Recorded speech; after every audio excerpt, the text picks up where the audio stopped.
भैया जैसे अभी भैया कह रहे थे या भाई साहब सामने भी कह रहे थे कि हमारे देश में जो धार्मिक मान्यताएं हैं उनका अपना बहुत बड़ा रोल भी है। हम भी मानते हैं इस बात को कि हाँ बहुत बड़ा रोल है। लेकिन हमने जैसे एक चीज़ सुना हुआ है, जैसे हमारे यहाँ नदी को माता कहते हैं। तमाम ऐसी आपने सुने होंगे। तो एग्ज़ाम्पल के तौर पे गंगा माँ हैं, गोमती मैया हैं।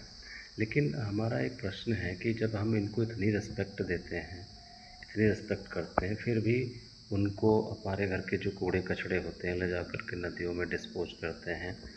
और जैसे इंडस्ट्रियल वेस्ट हैं, इंडस्ट्रियल पोल्यूटेंट्स हैं, उन्हें ले जा कर के हम डिस्पोज कराते हैं नदियों में। तो अगर वो हमारी माँ हैं तो हम उनका आँचल गंदा क्यों करते हैं? जबकि विदेशों में नदी को नदी ही कहते हैं, लेकिन उनकी इतनी रिस्पेक्ट करते हैं कि वहाँ के पानी, नदियों के पानी को तो आप आसानी से पी सकते हैं। इवेन आप उसको उसमें वेदिंग कर सकते हैं, उससे फेस वॉश कर सकते हैं।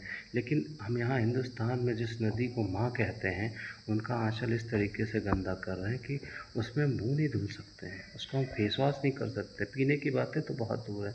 तो हमारे कहने का एक ही मतलब है कि जो चीज़ें नेचुरल हैं, उनको नेचुरल स्टेट में ही रहने दीजिए।